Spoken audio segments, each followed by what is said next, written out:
nos puede dejar, y ese es el objetivo, poder comparar la trama que conlleva cada uno de los personajes, la enseñanza que nos puede dejar, y ese es el objetivo, poder comparar, poder indagar un poquito más en cuanto al derecho penal, a ese derecho procesal en Guatemala, y la eficiencia que pueda tener en algún momento, o el desinterés, por decirlo, la comparación con otros países, cómo es que se maneja este tipo de derecho procesal, cómo es que se manejan los derechos de la persona y del individuo. Bueno, damos inicio. Vemos que en esta película se puede tomar la parte de contenido importante, contenido enriquecedor para cada uno de nosotros. Si ustedes recordarán, para quienes lo vieron, espero y ojalá lo hayan podido ver, tomar un tiempecito, créanme que está para descanso, sirvió esta película. Retomando el resumen, vemos que Ted pues es Anthony Hopkins, en donde se evidencia la infidelidad de su esposa con el policía Robert. Ted dispara a su esposa en la cara y elimina la evidencia antes de que llegue la policía. Bueno, en este caso, para quienes vieron la película, no me dejarán mentir, que Ted descubre a su esposa con la infidelidad, contrata a un investigador, y es ahí una parte donde le dice a Willy, el fiscal, si ustedes recordarán, que quisiera tener ahí a su amigo, el investigador, quien sabe todo este tipo de información. Bueno, el caso es que él viene, paga un investigador, termina siendo un policía al final, en el lugar, en las horas, entre otros, información exacta. Y es así como inicia esta parte de Ted, el poder planear, el poder planificar, pues el crimen perfecto. Por eso le dicen el crimen perfecto, porque según él planificó todos los móviles, supo manipular en algún momento la investigación, el proceso, entre otros. Entonces, es así como le dispara a su esposa sin mayores reclamos. Ustedes observaron la película, le da un disparo en la cara. ¿Cuál era el objetivo de poder dañar su rostro? Como él dice, bueno, poder desfigurar el rostro, ya que era muy bella, muy hermosa, era su amor. Sin embargo, había una parte de un sentimiento de dolor, entre otro tipo de factores. Entonces se elimina su rostro, luego Ted confiesa el delito al policía, y eso es algo muy importante. Como Ted viene, cuando llega Robert, empieza una parte de hacerle conciencia y decir, bueno, debemos entrar, queremos ver cómo se encuentra usted, cómo está la víctima, o sea, saber qué fue lo que pasó.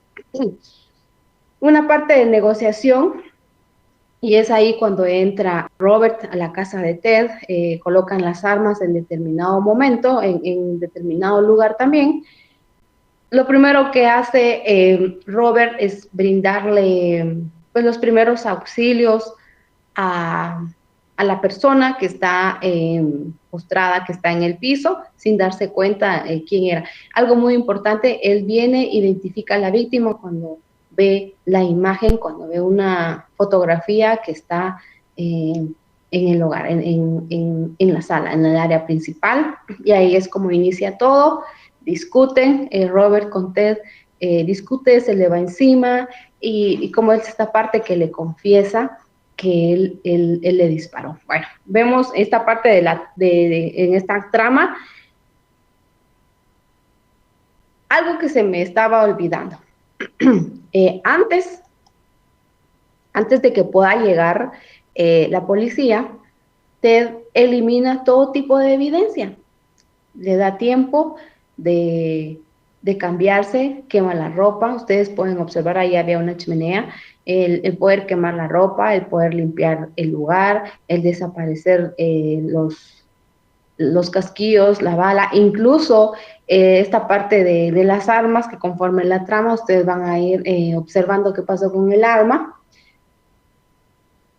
Las evidencias, borró todas las evidencias, no hay ningún tipo de evidencia aparentemente. Luego que Ted confiesa el delito al policía, vemos también que hay un fiscal, una persona encargada de poder llevar este caso.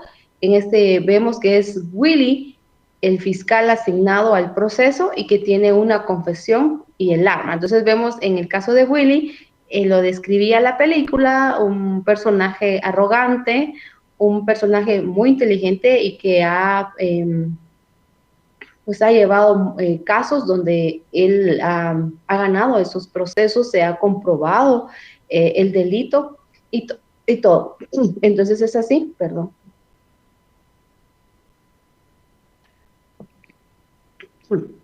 Entonces es así como Will se jacta su arrogancia de que, bueno, yo soy el sabelo todo, soy un excelente fiscal, podría él pensar, su ego.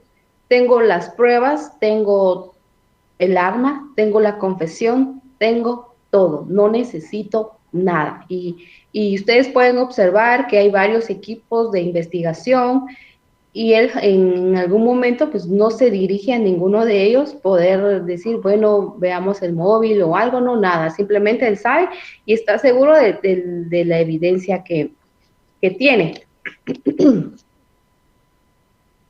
Algo muy importante.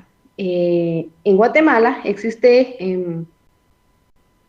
una pequeña frase, podríamos decir una parte policial, si así se le quisiera identificar. Cuando nosotros hablamos de una parte policial, es el inicio de un proceso, por ejemplo, es el inicio de toda una denuncia. Bueno, se da la denuncia correspondiente, sabiendo que esa denuncia es realizada o quien debe de brindar ese seguimiento tiende a ser la fiscalía. Hay determinada, para eso está el Ministerio Público, determinada fiscalía quien inicia las indagaciones previas de los delitos, por lo que a criterio de autoridades judiciales, este debe de escribir la veracidad de los hechos. Entonces, algo muy importante, poder recabar todo tipo de información que se pueda encontrar, evidencias, entre otros. Eso es, en Guatemala vemos esta parte de cómo es que inicia. ¿Por qué lo comento? Porque acá está la figura de Robert, el policía, quien recibe esa confesión, la confesión de Ted, y pasa, lejos de ser un elemento de esta unidad policial, pasa a ser como testigo principal en cuanto a poder testificar en este casito del crimen perfecto. Lo que no sabe Willie e incluso Robert es lo que viene a futuro en cuanto a lo que está planificando este personaje, Ted. Bueno, vemos acá, la confesión será inválida porque la obtuvo el amante de la esposa. Número 1. 2, vemos que el arma que tienen no es la que fue usada y no hay evidencia física que demuestre el suceso. Va. Ok, para los que observaron y fueron, pues vimos esta película, recordarán que la confesión es inválida. ¿Por qué dicen que es inválida? Porque se da cuenta, y eso lo menciona Ted cuando se da la primera audiencia, cuando se da las declaraciones, inicia su proceso, entre otros, y luego de dar la confesión como principal testigo, viene Ted y le dice que Robert, o sea, lo anuncia en la sala, en la corte, que Robert sostenía pues una relación sentimental con su esposa. Y es ahí en donde viene la señora, pues ahí dice, bueno, esto es inválido. O sea, incluso lo llama, cómo es que está este caso, o sea, realmente hay un llamado de atención porque sienten que las cosas están saliendo del control. Bueno, entonces esa confesión es inválida, no se toma en cuenta. Y ahí se dan, le dice Willie a Robert que si él sostenía esa relación, ¿por qué no lo dijo? O qué estaba haciendo, entre otros. Entonces, se dan cuenta de que desde ahí empiezan a identificar de que Ted planificó todo y que él desconocía que él era el esposo de la persona con quien él mantenía esa relación sentimental. Bueno, ¿qué pasa con el arma? Cuando hacen las pruebas respectivas, envían un informe de balística y dan a conocer, el perito da a conocer que el arma que encontraron, que tienen como evidencia, esa arma no fue utilizada en este crimen. Es más, es un arma que está nueva, no tiene restos de pólvora, y le dan un registro y ahí se ve la fecha de cuándo fue comprada esa arma. Entonces dice, esta arma es nueva, no fue disparada, hay otro tipo de arma, ¿dónde está el arma? Y empieza toda la trama. Entonces, cero evidencias. En esa ocasión, para Willie, pues fue para él, de forma personal, podríamos decirlo, se sintió mal, reconocer, y ahí fue un golpe para él a manera de reflexión, y decir, bueno, estaba seguro de que en esta primera audiencia de una vez se dictaría sentencia por todo lo que tenía, y fue un fracaso, no había pruebas suficientes, y empiezan a ver cómo Ted está ya manipulando, o hasta en este punto ellos ven la manipulación de Ted en todo el proceso durante el crimen. Vemos que una vez también Ted sale libre, es inocente, él no mató, no provocó ese crimen, aparentemente según la ley de Estados Unidos, ya que la esposa, vemos que la esposa está en el hospital, la esposa está en un estado de coma, y el próximo movimiento de Ted, él no está contento, no está satisfecho con lo que lleva durante el proceso de este crimen, y él dice, bueno, tengo que desconectar a mi esposa. ¿Y cómo la va a desconectar? Bueno, es un papeleo lo que ustedes pueden observar que se realiza, un permiso de autorización, el estado delicado, como que hacen ver que al final está ella con oxígeno, pero estaría en un estado vegetal, o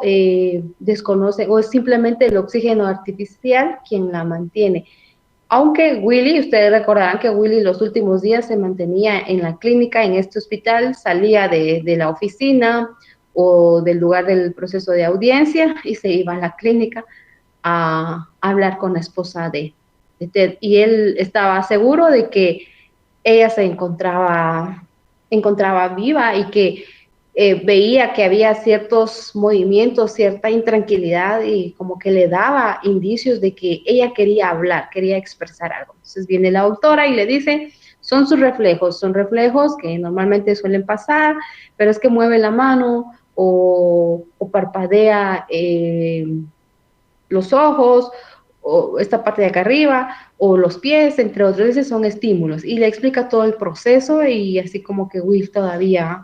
Entonces, es así como va esta trama, y Ted tiene esta parte de poder salir de prisión para luego dirigirse al hospital y poder desconectar a su esposa y llevar a cabo la muerte de ella.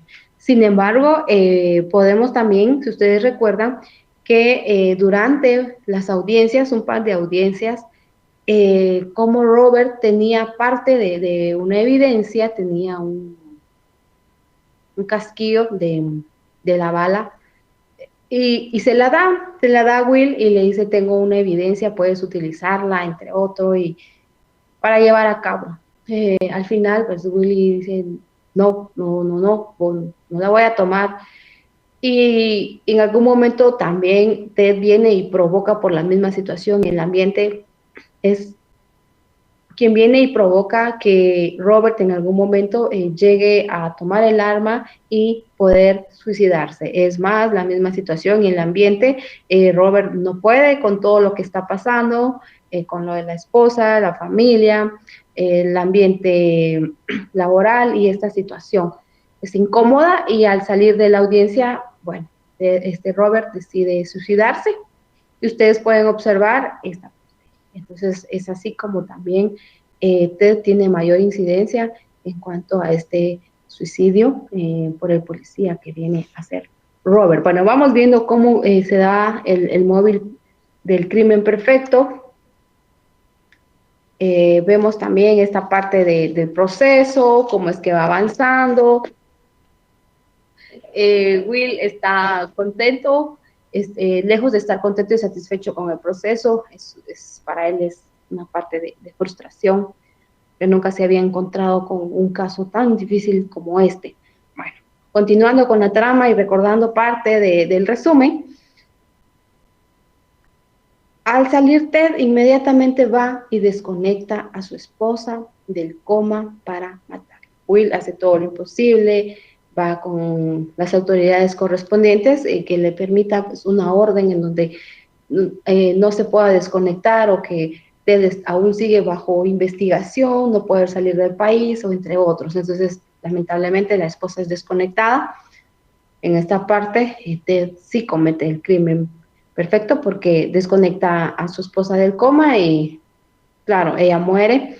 Willy se da cuenta que las armas pudieron ser cambiadas. Para todo esto, dentro de la trama del móvil, ustedes pueden ir identificando cómo fue esta parte de que pues no hay evidencia, todo lo que fue cambiado, y cómo es que él reflexiona y se da cuenta que las armas pudieron ser cambiadas o fueron cambiadas al momento en que colocan los celulares con el compañero del área de investigación, y se confunden. Entra una llamada, el compañero va de salida y se da cuenta que los teléfonos por un momento fueron intercambiados, y eso fue una pista muy importante para Willy, el fiscal, y luego corre y empieza él pues a obtener su propia información y a conocer un poquito más allá del móvil, en este caso, de las pruebas. Entonces, retomando el caso, el ejemplo de la ley en Estados Unidos como Guatemala, nos podemos dar cuenta de que Ted había sido juzgado y absuelto del delito. En Guatemala existe un principio, y eso lo vamos a ver un poquito más adelante, cómo es que torna a ser la ley en Guatemala y en Estados Unidos, entre otros. Por ejemplo, podemos identificar este principio, el non bis in idem. Es un principio del derecho penal que consiste en que nadie puede ser juzgado dos veces por el mismo delito. Primero que nada, no puede ser juzgado dos veces por el mismo delito. Otra parte de que se debe de obtener evidencia para iniciar un proceso, para dar una condena a un delincuente, a un criminal.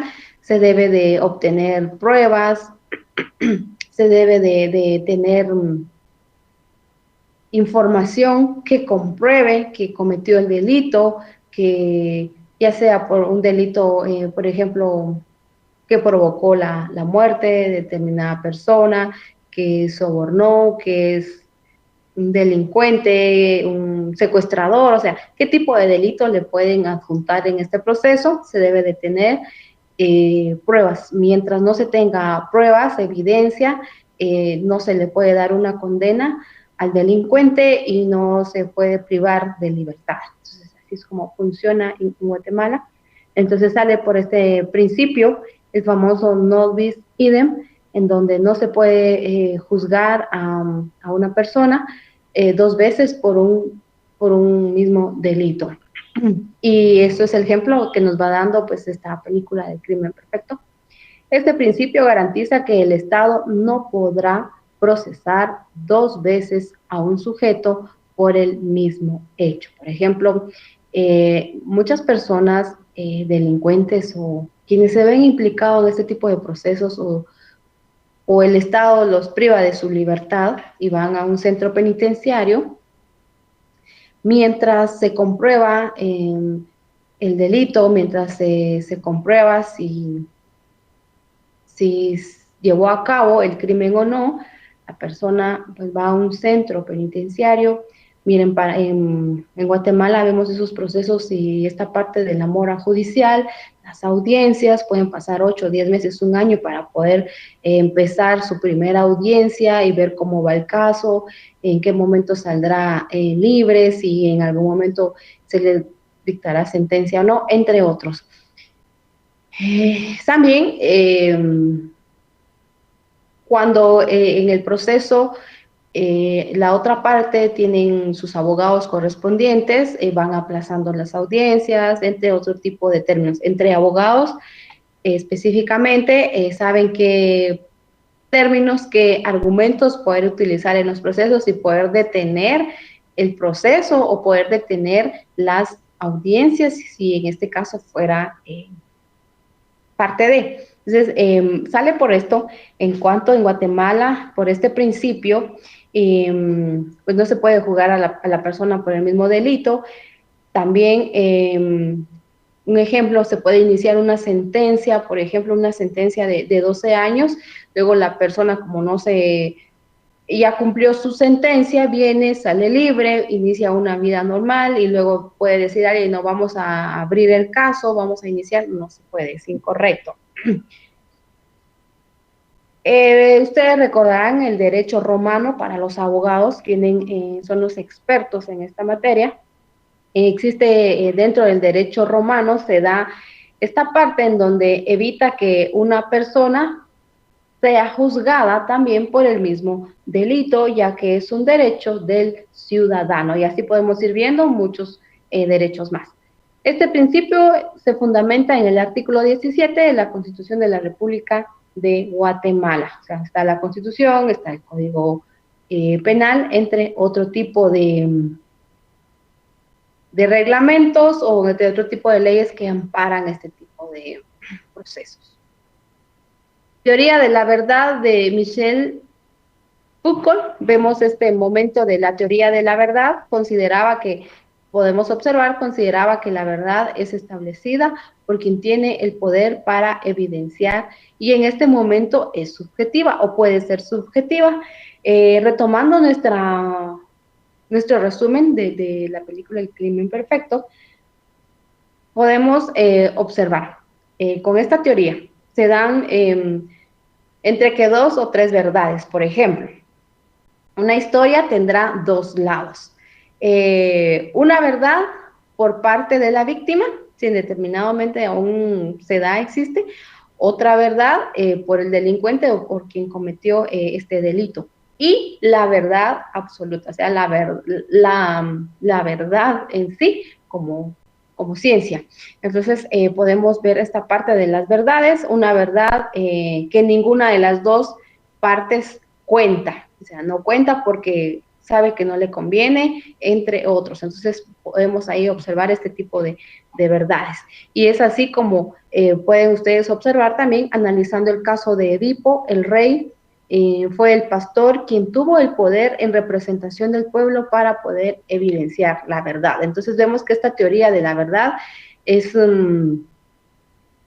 se hace ver, se manifiesta, y que se va a considerar en cuanto a la verdad que va a estar establecida por la persona que tiene el poder.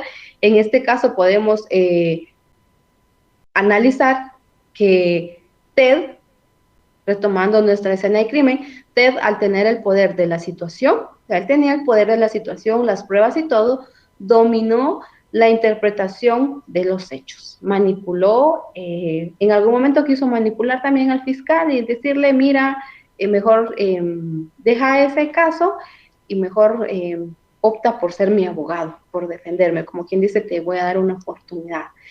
Will no accedió a esta parte, a pesar de que en algún momento quiso manipularlo y chantajearlo con algunas situaciones de su vida, de su carrera, entre otros, dando a entender que él era inocente. Ustedes recordarán cuando en la primera audiencia, cuando se evacuó la primera audiencia, le pregunta a la señora juez cómo se considera él, y él dice, bueno, yo me considero inocente, soy inocente, es más, no voy a tener un abogado, yo mismo voy a llevar mi proceso. Eso hace él ver.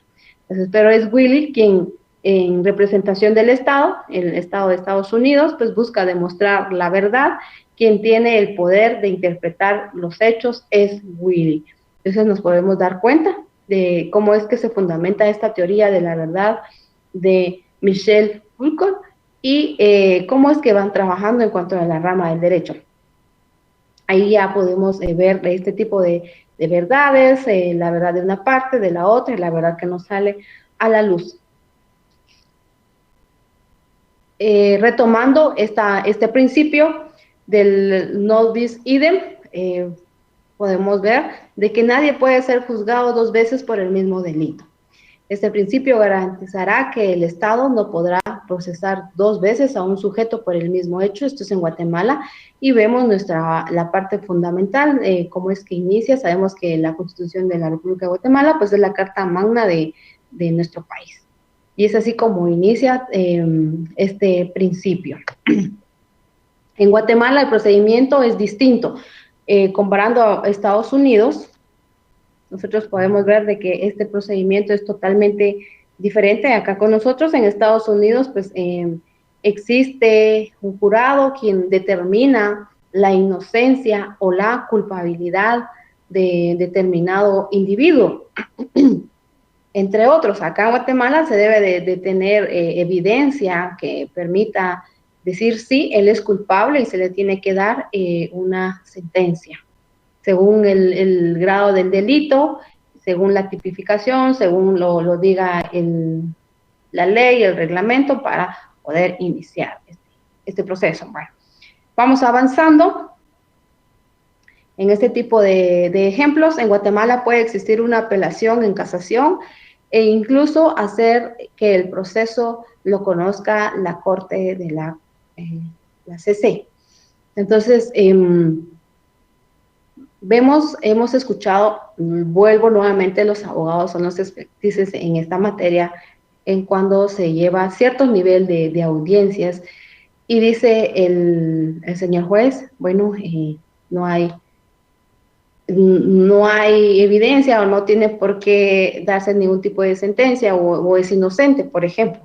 Sabemos que ahí se dan dos partes en donde los abogados tienen sus clientes y no contentos, no satisfechos con lo que su cliente quiere, ya sea ver su inocencia, recuperar la tutela o de su niño, o no sé, otro tipo de proceso, no dicen, bueno, vamos a la última instancia, vamos a casación. Sabemos que todos estos procesos llevan tiempo, aunque se tenga, por ejemplo, no exista demasiada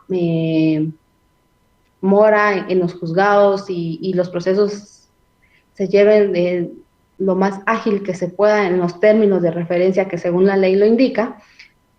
Llegan a la última instancia en donde ya se va a dar pues esta apelación de esta parte, por eso se dice que se lleva a casación, en donde el proceso lo llega a conocer la CC. El artículo 381 del Código Procesal Penal fundamenta agregar cualquier medio de prueba que no haya sido conocido en el proceso. Como dicen, bueno, vamos a hacer una apelación en la Corte Internacional de Derechos Humanos, vamos a apelar no contentos con la resolución y hasta que se llega a la última instancia. Puede tardar cuestión de años, no va a ser un proceso que se va a solventar en un corto plazo, sabemos que no, y eso es algo muy importante que los profesionales en la rama del derecho deben hacerle ver a su cliente, que llevará tiempo. Algo muy importante en esta parte de apelación y casación hace referencia en cuanto al código de ética, la ética profesional, es ser muy buenos profesionales, ser éticos, no... por eso nos dicen, bueno, es bueno conocer la verdad, y nos daban este ejemplo de dos tipos de verdad. Bueno, podríamos ver la verdad de cada lado y la verdad que nunca se da a conocer, no sale a la luz.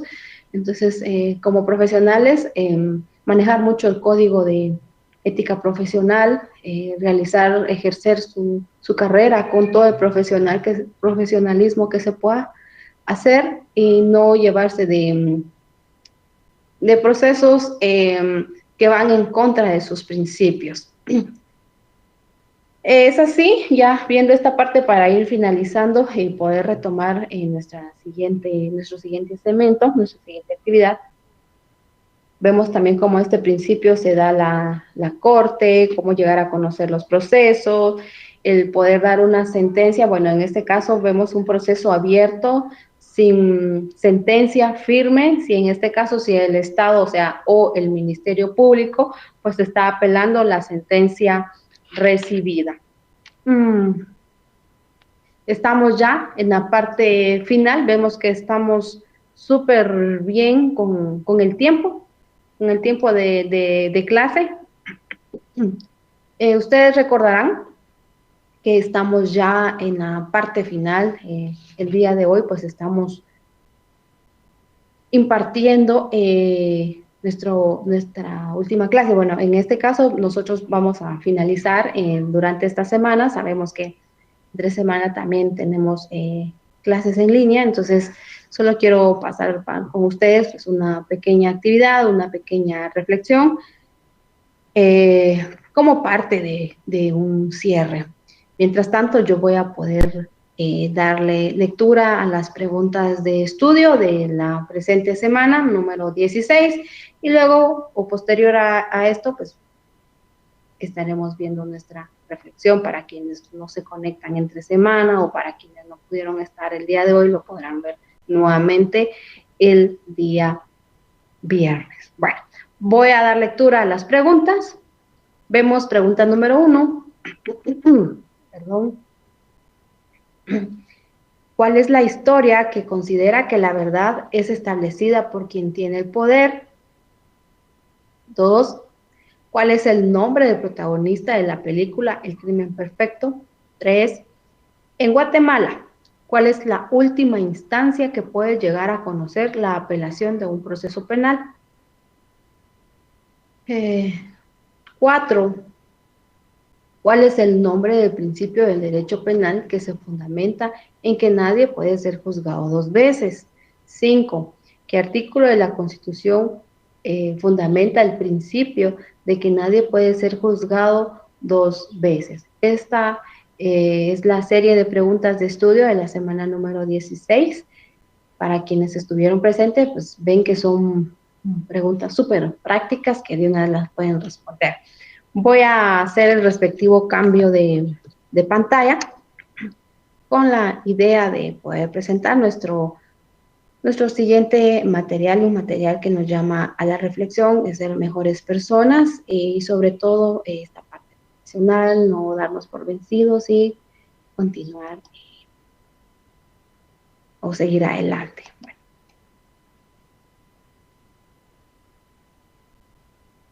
Espero sea de su agrado el siguiente material.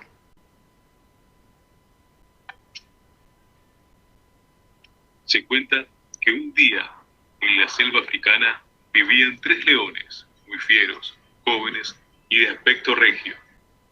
Un día, el mono, representante elegido por los animales, convocó a una reunión a todos los habitantes de la zona para plantearles una importante cuestión.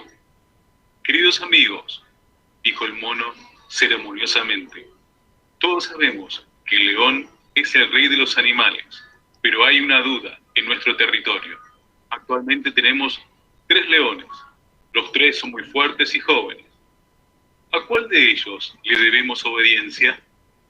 ¿Cuál deberá sustituir al viejo rey muerto? Los 3 leones se enteraron de esta reunión y se decían a sí mismos, en verdad, tienen razón los animales. ¿Seré yo el futuro rey? Una selva no puede tener 3 reyes.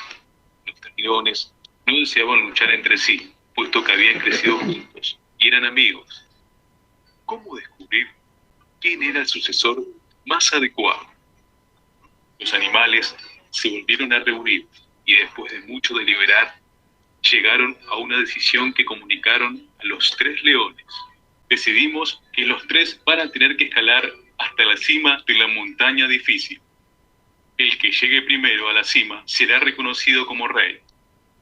La montaña difícil era la más alta y complicada de escalar de toda la selva. El reto era realmente importante, pero los 3 leones aceptaron el desafío y todos los animales de la zona fueron a despedirlos en su aventura. El primer león intentó escalar la montaña y no pudo. El segundo empezó con muchas ganas, pero también fue derrotado por la montaña. El tercer león tampoco lo pudo seguir. Todos los animales estaban impacientes y curiosos. Si los 3 leones fueron derrotados, ¿cómo elegirían a su rey? En este momento, un águila, grande en edad y en sabiduría, pidió la palabra en la asamblea. «Yo sé quién debe ser nuestro rey», afirmó con firmeza. «¿Cómo puedes saberlo tú con tal seguridad?», preguntaron los animales. «Es fácil», dijo el águila. «Yo estaba volando cerca de ellos cuando volvían derrotados de la escalada de la montaña difícil, y oí lo que cada uno de ellos le dijo a la montaña». El primer león dijo: «Montaña, me has vencido». El segundo león dijo: «Montaña, me has vencido». El tercer león dijo: «Montaña, me has vencido por ahora. Tú ya llegaste a tu tamaño final, pero yo aún estoy creciendo». La diferencia, afirma el águila, es que el tercer león tuvo una actitud de vencedor y cuando sintió la derrota en aquel momento, no desistió. Para quien piense así, su persona es mucho más grande que sus problemas y está preparado para ser rey de los demás.